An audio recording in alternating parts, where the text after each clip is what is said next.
Guys daily basis के ऊपर अपन science का NCERT बेस्ड इंपॉर्टेंट क्वेश्चंस का प्रैक्टिस सेट लगाएंगे। गाइज शुरुआत करेंगे उससे पहले वीडियो को लाइक शेयर कर दीजिएगा जितने भी आपके पास में व्हाट्सएप ग्रुप्स है, और लाइक कर दीजिएगा। चैनल को सब्सक्राइब कर लीजिएगा नहीं किया हो तो।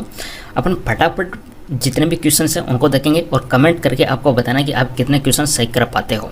ठीक है, आपके कितने क्वेश्चन सही है सभी आपको बताना है। अपन ने इस सीरीज के अंदर रखे 50 इंपॉर्टेंट क्वेश्चंस रखे हैं गाइज, सभी के सभी NCERT बेस्ड है और मोस्ट इंपॉर्टेंट क्वेश्चंस है। तो गाइज शुरुआत करेंगे अपने को। तो देखते हैं गाइज पहला क्वेश्चन क्या है। वही 5 सेकंड का टाइमर मिलेगा आपको गाइज, आंसर देना है आपको। लेंस की क्षमता का SI मात्रक होता है। लेंस की क्षमता का SI मात्रक क्या होता है? क्षमता बोला जाता है गाइज पावर को, इंग्लिश के अंदर पावर बोला जाता है। लेंस की पावर को आप किससे रिप्रेजेंट करोगे, आपको SI मात्रक पूछा गया है। ऑप्शन आपके सामने 4 ऑप्शन है, आंसर दीजिएगा। पहला क्वेश्चन है आपके सामने, लेंस की क्षमता का SI मात्रक होता है। यहाँ पे अपना करेक्ट आंसर हो जाएगा ऑप्शन नंबर सी, डायोप्टर है। इसको D से लिखा जाता है गाइज। और पावर होता है, पावर का फॉर्मूला होता है 1/f। सिंपल सा न्यूमेरिकल पूछा जा सकता है। F है यहाँ पे फोकल लेंथ है, P का मतलब पावर है इसकी। तो लेंस की क्षमता का जो SI मात्रक होता है वो होता है डायोप्टर, D से लिखा जाता है। और इसका जो फॉर्मूला होता है गाइज वो होता है P = 1/f। नेक्स्ट क्वेश्चन है, इंपॉर्टेंट क्वेश्चन है गाइज, हीरे का अपवर्तनांक क्या होता है? अपवर्तनांक पूछा गया गाइज, आंसर दीजिएगा। अपवर्तनांक का फॉर्मूला क्या होता है गाइज? अपवर्तनांक का फॉर्मूला होता है जैसे कि निर्वात के अंदर प्रकाश की चाल कितनी है और किसी माध्यम के अंदर प्रकाश की चाल कितनी है, दोनों का जो रेशियो होता है गाइज वो कहलाता है अपवर्तनांक। इंपॉर्टेंट क्वेश्चन है, जब प्रकाश की किरण एक माध्यम से दूसरे माध्यम के अंदर जाती है तो उसका जो विचलन होता है, जो स्पीड है, तो यहाँ पे अपवर्तनांक रिप्रेजेंट किया गया निर्वात के अंदर प्रकाश की चाल अपॉन में माध्यम के अंदर प्रकाश की चाल। इसका जो रेशियो कहलाता है गाइज वो कहलाता है अपवर्तनांक। यहाँ से आपसे पूछा गया हीरे का अपवर्तनांक कितना होता है, तो आंसर हो जाएगा ऑप्शन नंबर D, 2.42। गाइज निर्वात का पूछा जा सकता है, निर्वात का 1 होता है। जल का पूछा जा सकता है जो अप्रॉक्सीमेट 1.03 के समथिंग होता है। ठीक है, तो ये आपसे पूछा जा सकता है। नेक्स्ट क्वेश्चन नंबर 4, रोगियों के नाक, कान, गले आदि की जांच के लिए डॉक्टर प्रयोग करते हैं। कौन सा दर्पण यूज करते हैं डॉक्टर? नाक, कान, जो ENT वाले डॉक्टर होते हैं गाइज वो कौन सा दर्पण यूज करते हैं? 4 ऑप्शन है, आंसर दीजिएगा।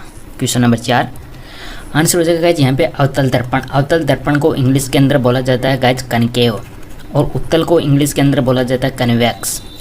तो जो डॉक्टर होते हैं ENT वाले वो अवतल दर्पण काम में लेते हैं। नेक्स्ट क्वेश्चन है गाइज, सोलर कुकर में प्रयोग किया जाता है। क्वेश्चन नंबर 5 आंसर दीजिएगा फटाफट, वीडियो को लाइक शेयर कर दीजिएगा गाइज। सोलर कुकर के अंदर कौन सा दर्पण प्रयोग किया जाता है? अवतल, उत्तल, समतल या इनमें से कोई नहीं? सोलर कुकर में कौन सा काम में लिया जाता है गाइज? अवतल दर्पण। और ENT वाले डॉक्टर कौन सा काम में लेते हैं? अवतल। और जो मोटर गाड़ियों की जो हेडलाइट होती है उसके अंदर कौन सा होता है गाइज? अवतल। नेक्स्ट क्वेश्चन, दर्पण की चौड़ाई को दर्पण का क्या कहा जाता है? गाइज मिरर की जो चौड़ाई होती है, विड्थ होती है, उसको क्या बोला जाता है? ऑप्शन आपके सामने है, फोकस, ध्रुवक को पोल बोला जाता है, द्वारक या इनमें से कोई नहीं। दर्पण की चौड़ाई को क्या कहा जाता है गाइज? आंसर हो जाएगा यहाँ पे ऑप्शन नंबर C, द्वारक। पोल किसको बोला जाता है? जैसे कि गाइज यहाँ पे स्थित है, ये पोल हो गया, यहाँ पे F हो जाएगा, यहाँ पे सेंटर ऑफ कर्वेचर C हो जाएगा। ठीक है, अपन सभी NCERT बेस्ड क्वेश्चन देखेंगे, सभी इंपॉर्टेंट है गाइज, एक से बढ़कर एक। सीरीज को डेली बेसिस के ऊपर अटेम्प्ट कीजिएगा। नेक्स्ट क्वेश्चन, और लास्ट में ज़रूर बताइएगा कि आप 50 में से कितने क्वेश्चन सही कर रहे हो। पानी में डाली हुई छड़ टेढ़ी दिखाई देती है, इसके पीछे का कारण क्या है? गाइज एक माध्यम यह है, एक माध्यम यह है, इसके अंदर पानी है और पानी के अंदर कोई भी छड़ है वो अपने को टेढ़ी दिखाई देती है, इसके पीछे का रीजन क्या है? परावर्तन, अपवर्तन, परावर्तन और अपवर्तन। क्या आंसर बनेगा गाइज? क्वेश्चन नंबर 7 आंसर हो जाएगा ऑप्शन नंबर B, अपवर्तन बोला जाता है गाइज। अपवर्तन क्या होता है गाइज? जब प्रकाश की किरण एक माध्यम से दूसरे माध्यम में जाती है तो वो अपने पथ से विचलित हो जाती है, ये तो कहलाता है अपवर्तन।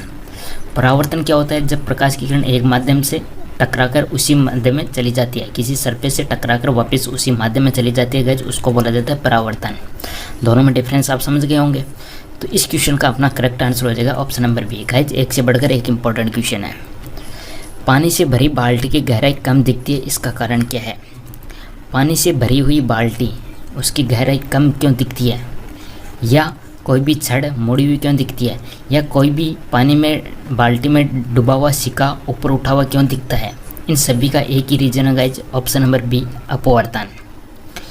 नेक्स्ट क्वेश्चन, उत्तल लेंस की क्षमता होती है। गाइज इंपॉर्टेंट क्वेश्चन है, देखिएगा। अपने को पता है कि क्षमता होती है, पावर होता है, उसको डायोप्टर से रिप्रेजेंट किया जाता है। अब इसको धनात्मक लोगे या ऋणात्मक, पावर का फॉर्मूला हो गया गाइज 1/f। देखिए गाइज, ये तो हो गया आपका उत्तल, ये तो हो गया गाइज उत्तल जिसको इंग्लिश में बोला जाता है कन्वेक्स, और ये हो गया गाइज आपका अवतल जिसको इंग्लिश के अंदर बोला जाता है कनकेव। ओके गाइज, अब देखिएगा इसमें आप देखोगे, इसमें इसकी जो फोकल लेंथ है गाइज वो इधर ली जाती है, और इसके अंदर इसकी जो फोकल लेंथ है इधर ली जाती है, और इधर वाला साइन नेगेटिव दर्शाया जाता है, और इधर वाला इसके अंदर पॉजिटिव रिप्रेजेंट किया जाता है। अब देखिएगा उत्तल लेंस के अंदर आपकी जो एफ है वो पॉजिटिव डायरेक्शन में, पॉजिटिव डायरेक्शन में तो P बराबर 1/f होता है। जब आपका एफ ही पॉजिटिव है तो आपकी जो पावर है वो पॉजिटिव हो जाएगी। तो इस क्वेश्चन का अपना आंसर हो जाएगा ऑप्शन नंबर बी। उत्तल लेंस की क्षमता धनात्मक क्यों होती है, मैंने आपको रीजन बता दिया। अवतल लेंस की जो क्षमता है गाइज वो होती है ऋणात्मक, क्योंकि इसकी जो फोकल लेंथ है उसको अपन नेगेटिव लेते हैं। तो P बराबर 1/f है, f नेगेटिव हो गई तो पावर आपकी नेगेटिव हो गई। क्वेश्चन को रटन आना, ये साइंस को अपन अच्छे से समझेंगे, आपकी सभी एग्जाम्स के लिए मोस्ट इंपॉर्टेंट साबित होने वाली है गाइज। क्वेश्चन नंबर 10 है, निम्न में से कौन सा पदार्थ लेंस के लिए प्रयुक्त नहीं किया जा सकता। लेंस के लिए बताना, लेंस के लिए अपन किसको प्रयोग नहीं कर सकते, जल, मिट्टी, प्लास्टिक, कांच। तो यहाँ पे आपका गाइज करेक्ट आंसर हो जाएगा ऑप्शन नंबर बी। मिट्टी को अपन यूज़ नहीं कर सकते क्योंकि इसके अंदर अपने को मीडियम के अंदर दिखना चाहिए कि क्या हो रहा है क्या नहीं हो रहा, reflection, refraction, properties rule follow होने चाहिए। तो यहाँ पे मिट्टी के अंदर ये रूल फॉलो नहीं होते, तो आंसर हो जाएगा ऑप्शन नंबर बी। समतल दर्पण के द्वारा बना प्रतिबिंब किस प्रकार का होता है गाइज, आंसर दीजिएगा। क्वेश्चन नंबर 11, समतल दर्पण के द्वारा बना प्रतिबिंब किस प्रकार का होता है, वास्तविक, काल्पनिक, उल्टा या इनमें से कोई नहीं। आंसर हो जाएगा गाइज ऑप्शन नंबर बी, काल्पनिक होता है। समतल दर्पण से बना प्रतिबिंब काल्पनिक होता है। धमनी व सिराओं सहित रक्त परिसंचरण तंत्र का अध्ययन विज्ञान की कौन सी शाखा में किया जाता है। हार्ट होता है, हार्ट के अंदर क्या क्या जो ब्लड सप्लाई होती है वापिस से ब्लड के अंदर रहता है, धमनी और शिराओं के माध्यम से होता है। ये जो रक्त परिसंचरण तंत्र है इसका अध्ययन विज्ञान की कौन सी शाखा में किया जाता है, रक्त परिसंचरण तंत्र का अध्ययन विज्ञान की कौन सी शाखा में किया जाता है गाइज, आंसर हो जाएगा यहाँ पे ऑप्शन नंबर बी, एंजियोलॉजी। धमनी व सिरा सहित रक्त परिसंचरण तंत्र का अध्ययन किया जाता है गाइज, एंजियोलॉजी। इसीलिए हार्ट की जो हार्ट बीट की जाती है एंजियोग्राफी की जाती है, ECG आप बोलते हो जिसको इलेक्ट्रोकार्डियोग्राम, ठीक है, और मस्तिष्क ब्रेन की EEG की जाती है, ठीक है। तो यहाँ पे एंजियोलॉजी हार्ट से संबंधित है। क्वेश्चन नंबर 13, एंजियोलॉजी का जनक किसे माना जाता है, आंसर दीजिएगा गाइज। क्वेश्चन नंबर 13 का एंजियोलॉजी का जनक किसे माना जाता है, Karl Landsteiner, Wiener, William Harvey या रॉबर्ट हुक। एंजियोलॉजी, एंजियोलॉजी के अंदर किसका अध्ययन किया जाता है, पीछे वाले क्वेश्चन में आ चुका है, आंसर हो जाएगा यहाँ पे William Harvey, option number C. Blood का अध्ययन किया जाता है, ब्लड का अध्ययन किसके अंदर किया जाता है गाइज, ब्लड का अध्ययन क्या कहलाता है, फाइकोलॉजी, माइकोलॉजी, हेमेटोलॉजी या इकोलॉजी। इकोलॉजी तो अपन पर्यावरण से रिलेट करते हैं गाइज, आंसर हो जाएंगे यहाँ पे option number C, haematology. Haematology यहाँ पे आपका करेक्ट आंसर हो जाएगा। माइकोलॉजी के अंदर कवक का अध्ययन किया जाता है, तो यहाँ पे अपना करेक्ट आंसर हो जाएगा गाइज ऑप्शन नंबर सी। पूरे आपको बताना कि एंड के अंदर आप कितने क्वेश्चन सही कर रहे हो। सामान्य व्यक्ति में ब्लड की मात्रा होती है, सामान्य व्यक्ति के अंदर ब्लड की मात्रा कितनी होती है गाइज, नॉर्मल पर्सन के अंदर ब्लड की मात्रा कितनी होती है, आंसर हो जाएगा यहाँ पे 5 लीटर, ऑप्शन नंबर ए आपका करेक्ट हो जाएगा। ब्लड का पीएच पूछा गया गाइज, ब्लड का पीएच कितना होता है, पीएच बोला जाता है guys power of hydrogen, power of hydrogen इसकी फुल फॉर्म होती है। ओके गाइज, क्या आंसर बनेगा इसका, यहाँ पे अपना करेक्ट आंसर बनेगा option number C, 7.4। PH scale होती है गाइज आपकी 0 से लेकर 14 तक, 7 पे उदासीन होता है और ये हल्का सा क्षारीय होता है। ब्लड है वो हल्का सा क्षारीय होता है, और अपना जो आंसू होता है गाइज वो भी हल्का सा क्षारीय होता है, आंसर हो जाएगा यहाँ पे ऑप्शन नंबर सी। ब्लड किस प्रकार का उत्तक है, किस प्रकार का टिश्यू है ब्लड बताना है आपको। क्वेश्चन नंबर 17 आंसर दीजिएगा गाइज, ब्लड किस प्रकार का उत्तक है, उपकला उत्तक, कंकालीय उत्तक, तरल संयोजी या पेशी उत्तक। आंसर हो जाएगा यहाँ पे ऑप्शन नंबर सी, तरल संयोजी उत्तक। संयोजी को बोला जाता है कनेक्टिव। ब्लड किस प्रकार का उत्तक है, तरल संयोजी उत्तक, ऑप्शन नंबर सी। ब्लड का सर्वाधिक भाग कौन बनाता है गाइज? देखिए गाइज, ब्लड है, ब्लड में एक तरफ तो 55% हिस्सा होता है, एक तरफ इसका 45% हिस्सा होता है। 45% होता है, इसके अंदर इंपॉर्टेंट चीज़ें होती है जैसे RBC, WBC, आपकी प्लेटलेट्स हो गई। अब ये जो 55% है गाइज, ये कहलाता है आपका प्लाज्मा। यहाँ पे आपका करेक्ट आंसर हो जाएगा ऑप्शन नंबर ए है। ब्लड का सर्वाधिक भाग कौन बनाता है गाइज? प्लाज्मा 55% बनाता है। क्वेश्चन पूछे कितना पता बनाता है? 55%। और गाइज इस प्लाज्मा के अंदर भी मैक्सिमम अप्रोक्सीमेट 90% क्या होता है गाइज? पानी होता है इसके अंदर, वाटर। ये चीज़ आपको ध्यान में रखनी है, ठीक है। और ये RBC, WBC, प्लेटलेट्स ये आ जाता है इधर 45% वाले में। ब्लड का कितना प्रतिशत भाग प्लाज्मा बनाता है? देखिएगा कितना परसेंट प्लाज्मा होता है गाइज? 55%। ऑप्शन नंबर बी आपका करेक्ट हो जाएगा, 55%। नेक्स्ट क्वेश्चन, प्लाज्मा में जल की मात्रा होती है। ब्लड हो गया, ब्लड के अंदर प्लाज्मा होता है 55% और 55% के अंदर वाटर कितना होता है, ये आपसे पूछा गया है। प्लाज्मा में जल की मात्रा कितनी होती है गाइज? 90 से 92%, 90 से 92% के समथिंग होती है। Okay guys. नेक्स्ट क्वेश्चन, किस प्रोटीन को प्रतिस्कंदन या एंटी क्लोटिंग प्रोटीन के नाम से भी जाना जाता है? किस प्रोटीन को एंटी क्लोटिंग प्रोटीन के नाम से भी जाना जाता है? एक तो होता है क्लोटिंग जो रक्त का थक्का जमाता है, एक होता है एंटी क्लोटिंग जो नहीं जमाता है। आंसर हो जाएगा गाइज यहाँ पे हिपेरिन। हिपेरिन क्या चीज़ है गाइज? प्रोटीन है, ध्यान में रखिएगा। ऑप्शन नंबर सी आपका करेक्ट हो जाएगा। निम्न में से कौन सी प्रोटीन रक्त का थक्का बनाने में सहायता करती है? रक्त का थक्का बनाने में कौन सा प्रोटीन सहायता करता है गाइज? आंसर दीजिएगा। क्वेश्चन नंबर 22, यहाँ पे आपका करेक्ट आंसर हो जाएगा ऑप्शन नंबर सी। प्रोथ्रोम्बिन और फाइब्रोनोजोन दोनों क्या है गाइज? प्रोटीन है और दोनों ही रक्त का थक्का या ब्लड का थक्का जमाने में सहायता करता है गाइज। ध्यान दीजिएगा, ये प्रोटीन है। विटामिन पूछे तो आपको बताना है कि विटामिन के। ओके गाइज, डिफरेंस पता होना चाहिए आपको, प्रोटीन क्या होता है, विटामिन क्या होता है। तो रक्त का थक्का जमाने में प्रोटीन सहायता करता है, प्रोथ्रोम्बिन और फाइब्रोनोजोन। कौन सी प्रोटीन मानव शरीर के अंदर रोग प्रतिरोधक क्षमता पैदा करती है? यहाँ पे भी आपको प्रोटीन के बारे में बताना है जो रोग प्रतिरोधक क्षमता पैदा करती है। आंसर हो जाएगा गाइज यहाँ पे globulin. Option number B globulin correct answer हो जाएगा। प्लाज्मा में सर्वाधिक मात्रा में पाई जाने वाली प्रोटीन क्या है? प्लाज्मा जो ब्लड के अंदर पाया जाता है, प्लाज्मा 55% होता है और उस प्लाज्मा में 90% पानी होता है और उसके अंदर कौन सा प्रोटीन पाया जाता है वो अपने को बताना है। आंसर हो जाएगा गाइज यहाँ पे option number B albumin. Albumin. रक्त का थक्का बनाने में कौन सी विटामिन सहायता करती है? यहाँ पे गाइज आपसे पूछा गया है विटामिन।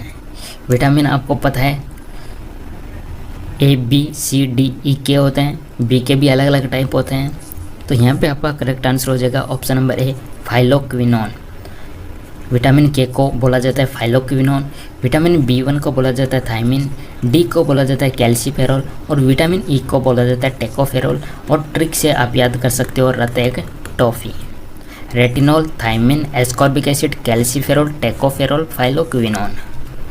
निम्न में से कौन सी प्रोटीन का निर्माण लीवर यकृत में होता है? आंसर दीजिएगा क्वेश्चन नंबर 26। कौन सी प्रोटीन का निर्माण लीवर या यकृत, लीवर को आप यकृत भी बोल सकते हो गाइज और जिगर भी बोल सकते हो, सब एक ही चीज़ें होती है, कन्फ्यूजन मत हो जाना एग्जाम के अंदर।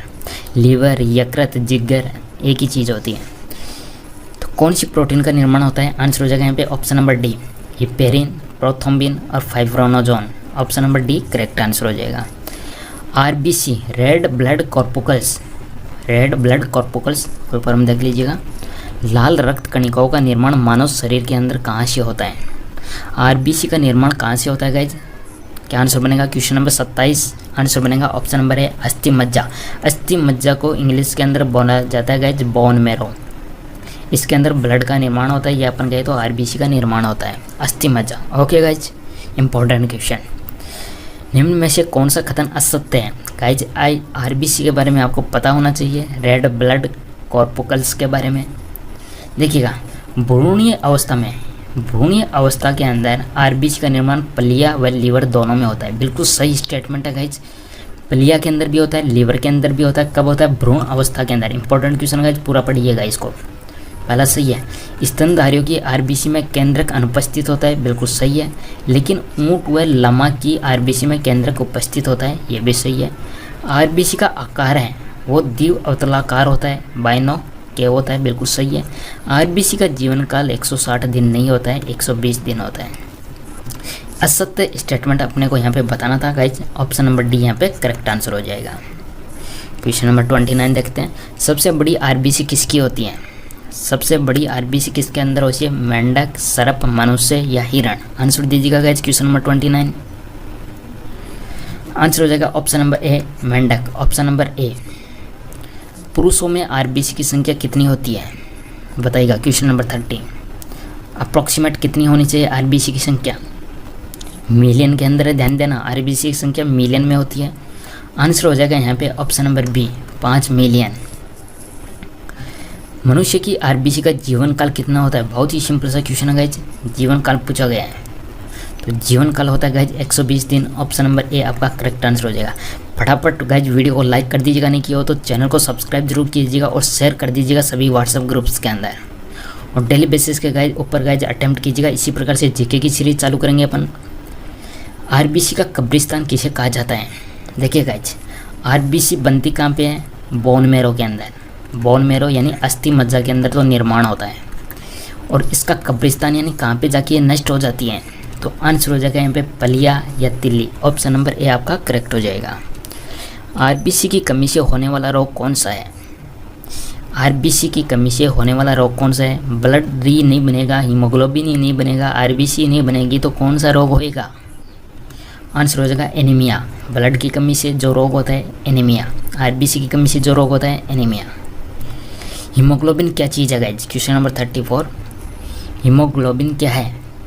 एक प्रकार का प्रोटीन है, या एक रेस्पिरेटरी वर्णक है, या दोनों है, या एंटीजन है? क्वेश्चन नंबर 34 आंसर दीजिएगा। Option number C correct answer हो जाएगा, दोनों। नेक्स्ट क्वेश्चन देख लेते हैं। पुरुषों में हीमोग्लोबिन की मात्रा कितनी होती है? पुरुषों के अंदर हीमोग्लोबिन HB पूछा गया गाइज, कितना होता है? आप देखते हो ना मेरे अंदर इतना यूनिट ब्लड है, तो उस यूनिट के बारे में आपसे पूछा गया गाइज। तो आंसर हो जाएगा यहाँ पे ऑप्शन नंबर ए, 12 से 16 ग्राम पर 100 मोल। ग्राम पर 100 मोल, 12 से 16। रक्त का लाल रंग किस धातु की वजह से होता है गाइज? ब्लड का जो रेड कलर होता है किस धातु की वजह से होता है? धातु के बारे में पूछा गया है। क्यूप्रस, क्यूप्रिक, फेरिक या फेरस? सी या डी में से क्या आंसर बनेगा गाइज? रक्त का लाल रंग किस धातु की वजह से होता है? आंसर हो जाएगा ferrous, option number D. Haemoglobin में कौन सी प्रोटीन पाई जाती है? प्रोटीन के बारे में बताना है। हीमोग्लोबिन के अंदर कौन सी प्रोटीन पाई जाती है? कैसिन, एल्बुमिन, ग्लोबिन या हिपेरिन? आंसर हो जाएगा ऑप्शन नंबर सी, ग्लोबिन। एक हीमोग्लोबिन का अणु अपने साथ कितने ऑक्सीजन के अणुओं को बांधता है? गाइस आंसर दीजिएगा क्वेश्चन नंबर 38। हीमोग्लोबिन का अणु अपने साथ कितने ऑक्सीजन के अणुओं को बांधता है? तो आंसर हो जाएगा यहाँ पे ऑप्शन नंबर बी, 4 अणुओं को। ध्यान में रखना है, हीमोग्लोबिन का एक अणु अपने साथ ऑक्सीजन के 4 अणुओं को बांधता है। हीमोग्लोबिन का रंग किस प्रकार का होता है गाइज? हीमोग्लोबिन का जो रंग होता है गाइज लाल होता है, और किसकी वजह से होता है? फेरिक की वजह से। आंसर हो जाएगा ऑप्शन नंबर ए। ऊंचाई पर जाने पर आरबीसी की संख्या पे क्या इफेक्ट पड़ेगा? हाइट पे जाने पे आरबीसी की संख्या पे क्या इफेक्ट पड़ेगा? बढ़ेगी या घटेगी या कोई चेंज नहीं होगा? Question number 40। आंसर हो जाएगा गाइज ऑप्शन नंबर ए, बढ़ेगी। ऊंचाई पे जाने पे आरबीसी की संख्या बढ़ेगी। यदि दर्पण में बना प्रतिबिंब हमेशा सीधा दिखाई दे, आकार में वास्तु के बिल्कुल बराबर दिखाई दे, तो दर्पण कैसा होगा? एक तो सीधा दिखाई दे और एक वास्तु के बराबर दिखाई दे, तो दर्पण कौन सा होगा गाइज? दर्पण होगा बिल्कुल समतल, प्लेन मिरर। Plane mirror. सूर्योदय और सूर्यास्त के समय सूर्य का गोल दिखता है क्या? गोलाकार, घनाकार, अंडाकार या चपटा? सूर्य का हिस्सा है वो किस प्रकार का दिखता है गाइज? वो दिखता है गाइज चपटा, चपटा दिखता है। आँख में प्रवेश करने वाले प्रकाश की मात्रा को नियंत्रित कौन करता है गाइज? आँख के कई हिस्से, परितारिका जिसको इंग्लिश के अंदर आइरिस बोला जाता है, पुतली, पुपिल बोला जाता है, लेंस हो गए। तो प्रकाश की मात्रा को कौन नियंत्रित करता है? तो प्रकाश की मात्रा नियंत्रित की जाती है परितारिका के द्वारा। और जो बिल्कुल ब्लैक होता है इसके अंदर, ये बिल्कुल सा इस तरीके का होता है, उसको बोलते हैं पुपिल। और यहाँ पे ये हिस्सा हो गया आइरिस, और बाकी अपने आँख वाले हिस्से हो गए। समतल दर्पण द्वारा बना प्रतिबिंब सदा होता है। समतल दर्पण प्लेन मिरर से किस प्रकार का प्रतिबिंब बनेगा गाइज। क्वेश्चन नंबर 44 क्या आंसर बनेगा। आंसर हो जाएगा ऑप्शन नंबर सी, सीधा और आभासी। सीधा और आभासी। प्रकाश के परावर्तन के नियम के अनुसार, मोस्ट इंपॉर्टेंट क्वेश्चन, प्रकाश के परावर्तन नियम के अनुसार क्या होता है। आपतन कोण परावर्तन कोण से बड़ा होता है, बराबर होता है या छोटा होता है। देखिए गाइज, ये कहलाता है इसका विलंब। ये कोई किरण आई जिसको बोलते हैं आपतित किरण, ये वापस लेके गई, इसको कहते हैं परावर्तित किरण। गाइज ये होता है इंसिडेंट यानी आपतन कोण, ये होता है परावर्तन कोण, रिफ्लेक्टेड एंगल। ठीक है, तो आपतन कोण और परावर्तन कोण दोनों एक दूसरे के बराबर होते हैं। ऑप्शन नंबर बी आपका करेक्ट हो जाएगा। वस्तु से छोटा प्रतिबिंब बनाता है। छोटा प्रतिबिंब कौन बनाएगा। वस्तु के बराबर तो समतल दर्पण बनाता है, ये तो वस्तु के बराबर बनाता है समतल। और वस्तु से छोटा प्रतिबिंब कौन बनाएगा। आंसर हो जाएगा यहाँ पे उत्तल दर्पण और अवतल दोनों बनाते हैं। डिपेंड करता है कि किस पोजीशन के ऊपर ऑब्जेक्ट को रखा गया है। तो आंसर हो जाएगा यहाँ पे ऑप्शन नंबर डी। वास्तविक प्रतिबिंब की प्रकृति किस प्रकार की होती है। एक तो आभासी प्रतिबिंब बनता है, एक वास्तविक प्रतिबिंब बनता है। तो वास्तविक प्रतिबिंब की प्रकृति किस प्रकार की होती है गाइज। तो आंसर हो जाएगा उल्टी। जैसे कि मैंने यहाँ पे रखा और यहाँ पे कोई ऑब्जेक्ट रखा और इसकी इमेज यहाँ पे बन गई, तो ये क्या होता है, ये वास्तविक होता है। और इसके इधर बनती है, ये बनती हुई प्रतीक होती है, वो कहलाती है गाइज काल्पनिक या आभासी। तो यहाँ पे अपने पास आंसर हो जाएगा उल्टा। वास्तविक वस्तु का हमेशा सीधा प्रतिबिंब बनाने वाला दर्पण कौन सा है। सीधा प्रतिबिंब बनाने वाला, सीधा प्रतिबिंब बनाने वाला दर्पण कौन सा है, वो भी हमेशा। आंसर हो जाएगा यहाँ पे समतल और उत्तल। ध्यान दीजिएगा, अवतल दर्पण होता है वो हमेशा नहीं बनाता, वो मोस्टली उल्टा प्रतिबिंब बनाता है जो वास्तविक होता है इसका। ठीक है, और जो आपका यह है वो सीधा प्रतिबिंब बनाते हैं समतल और उत्तल, बिल्कुल सीधा। वास्तविक वस्तु का आभासी प्रतिबिंब बनता है। क्वेश्चन नंबर 49, वास्तविक वस्तु का आभासी प्रतिबिंब कौन बनाता है। आभासी जिसको इंग्लिश में वर्चुअल बोला जाता है गाइज। आंसर हो जाएगा समतल दर्पण से। ठीक है, आप प्लेन मिरर में देखते हो, आप कांच के सामने जाके खड़े होते हो तो आपको वो आभासी दिखता है आपका लुक।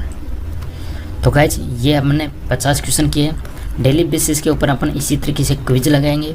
वीडियो को लाइक ज़रूर कर दीजिएगा। नोटिफिकेशन नहीं आता तो आप टेलीग्राम ग्रुप ज्वाइन कर लीजिएगा गाइज, वहाँ पे वीडियो को लिंक शेयर कर दिया जाएगा जिससे आपको नोटिफिकेशन का पता चल जाएगा। और वीडियो को लाइक ज़रूर कीजिएगा गाइज। और डेली बेसिस के ऊपर अपन डेली सेट लगाएंगे। इसी प्रकार से current affair revision class start करेंगे। जीके इंपॉर्टेंट क्वेश्चंस को देखेंगे जो मोस्ट इंपॉर्टेंट अपने एग्जाम्स के लिए साबित होंगे। तो guys thank you for watching.